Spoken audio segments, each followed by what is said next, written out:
Hey everybody, my name is MJ Hurley. For those who don't know, just a real quick summary of what we want to cover today. Continually, people call me.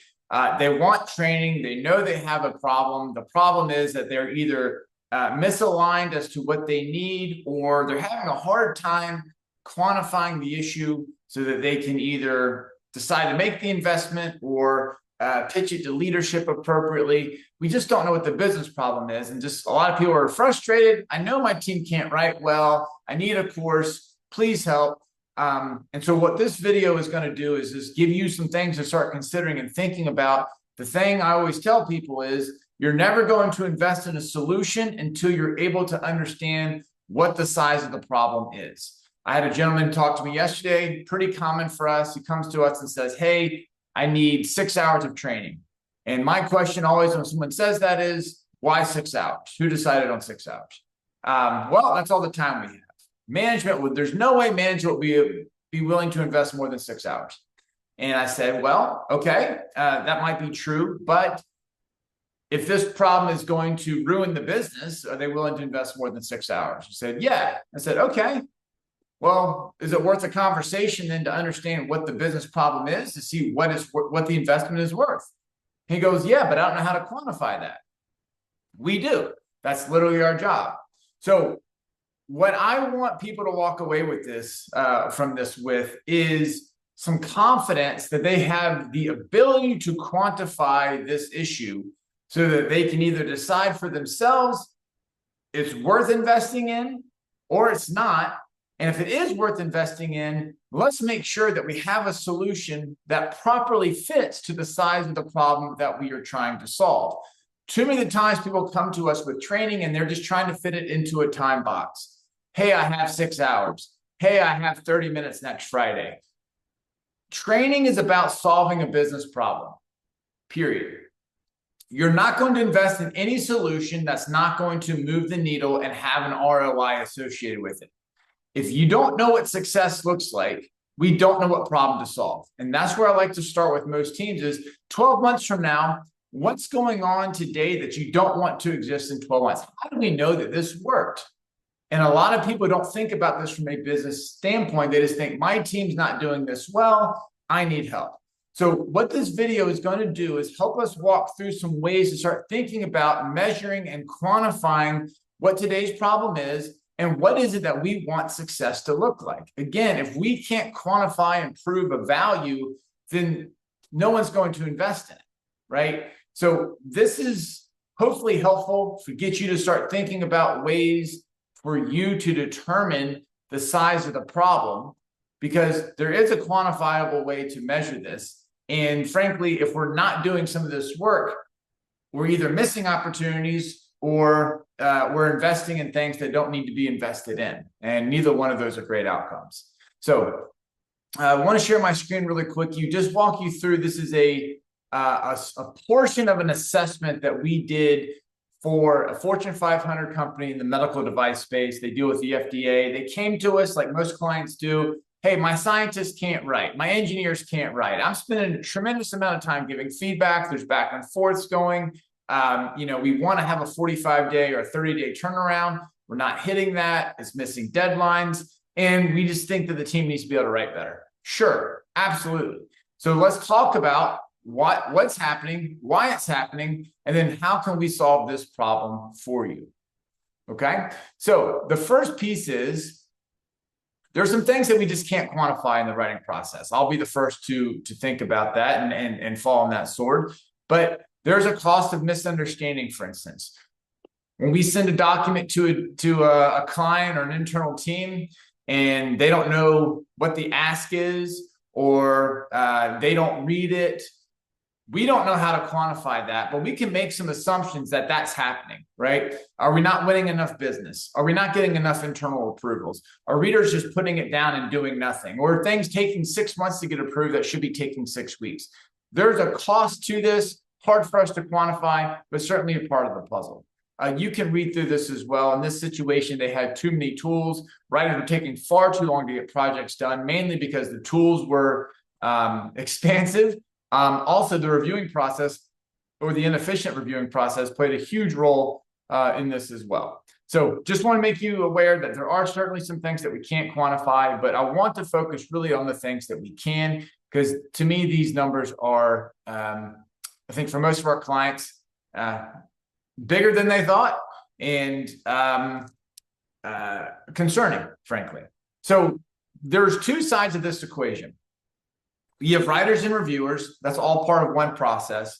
But then also we want to look at how much time is the company investing in the writing process currently, and then what's the opportunity cost if they were to streamline this. So in this case, these scientists, they're paying them $106,000 a year. You can see the breakdown here. We broke it down from, how much time are they spending per hour? How much are they being paid per hour? How much time they're spending writing each month? What's the number of documents that they're writing each month? This one was pretty large. They're spending about they're writing about 26 documents every single month. Pretty large volume, right? About one a day. These were shorter document types, but the big number that everyone's focused on really is how much time are we spending doing this? So across 10 writers, they're spending about 450 hours a month just writing. That's all they're doing. Now, we have to understand that this is a part of their job, right? But it's not the real reason that they got hired. They're getting hired to develop drug product. They're getting developed to hired to do and apply kind of their subject matter expertise to move the business forward. They're not getting paid to write, but they're spending so much of their time doing so. So if we look at the next slide here, what this basically breaks down is if we look at the top chart, this is how much time the team is spending just on writing tasks for the year, that 5,400 hour mark. They're spending 5,400 hours across the team just on writing tasks. Now, I want you to keep in mind, this is just for the writers, not the reviewers. We haven't gotten to them. This is just the writers, the scientists doing their writing tasks. Based on our research and best practices and the surveys and the interviews that we've had, we figured out that roughly probably 25% of this time is being spent inefficiently, right?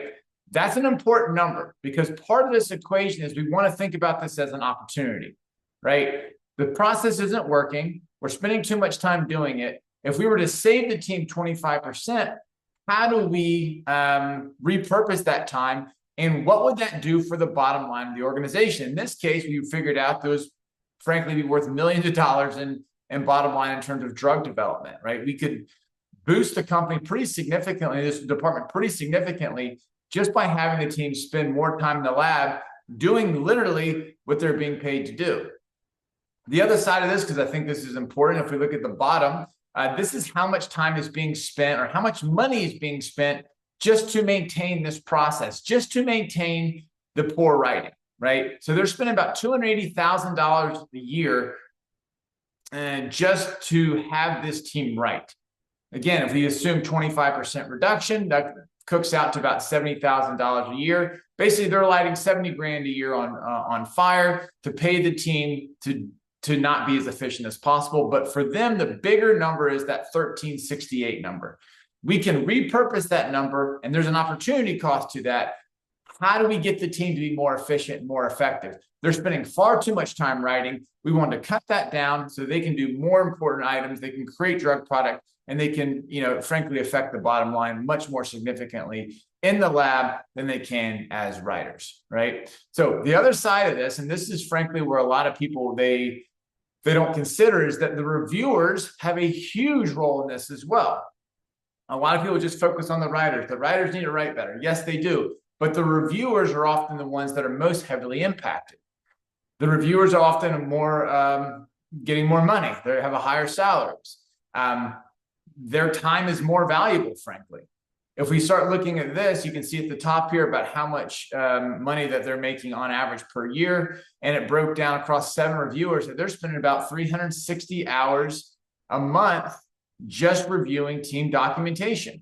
That's all they're doing, just that piece of it. That's a tremendous amount of time, right? So if we start looking at this, and again, based on our research and based on, what is the opportunity, we determined about 50% of this time is being used ineffectually or ineffectively. And so they're spending, for the reviewing side of the house, about $160,000 a year, again, lighting it on fire to fund this process. The team is spending about 2,100 hours a year on essentially unnecessary or ineffective reviewing tasks. So again, the opportunity cost is pretty significant here. How do we win back this time? If we could repurpose this 2,100 hours into a more effective output, what would that do for the organization? Right? This is the thing that most people don't consider, that the reviewers have a tremendous role here, but also that we're wasting reviewers' time often doing things that aren't the best use of their time. So if we put this all together, and again, I want you to be aware here that if we start thinking about this from the cost of inaction, that this organization, this one department, I should say, is spending about $230,000 a year across the writing and reviewing team, lighting it on fire. So if they choose to do nothing, they're spending $230,000, $250,000 next year to just fund the team being not as efficient as they could be. But again, the bigger number is that 3,500 hours. Most organizations, they look to at least 2x or 3x the ROI that they're investing in their employees. If I'm going to pay you a salary of $100,000 a year, I expect to get at least $200,000 or $250,000 back in some sort of revenue. So the hourly piece is the huge piece for teams, and they didn't understand how much of the time was being spent unnecessarily or inefficiently on these tasks. The $250,000, I'll be really honest, for this Fortune 500 company was no big deal. Light that on fire, fine, right? That's lunch. But that $3,500, that is the problem, is that they could be spending this much more efficiently, doing better things, doing bigger activities, producing more product that's going to literally generate millions of dollars for the department. That's the cost that people don't look at or people don't think about. They see it as a minor annoyance. I need to constantly rewrite my team's documents. It adds up. It's death by 1,000 paper cuts. If you don't have a process in place, you're losing money. If you're rewriting the team's documents more than twice, you're probably losing money. If you don't have the right tools in place, you're probably losing money. But anyway, the point here is everything has a cost. And most people have never thought about the implications of an inefficient writing and reviewing process, especially in these highly regulated industries that we work in, such as pharma, such as medical device, such as engineering, right? Financials, that we have to put these things in place to make your team as efficient as possible. But more to the point, if we don't understand the business problem, it's going to be very difficult to solve. So we have a free webinar that if you're interested in, just DM me, no strings attached, send it to you. I think you just have to register for it and you have access to it. And that's going to allow you to start doing some of these things internally. So you can start looking at what is the cost of this inefficient process. Maybe determine it's no big deal and it's not worth solving. Maybe determine that it's far more expensive than you ever realized. But we want you to be clear on what the business problem is before we start talking about any ways to potentially solve it. So my email is mj@Hurley Write. You can DM me right here on LinkedIn. And hopefully you found this valuable. Let me know if there's more content or other content you'd like us to look at or start creating. And hopefully, like I said, this is something that you can leverage to understand, what the size of your potential writing and reviewing process is. All right. Thanks so much. And let us know if there's anything we can help with.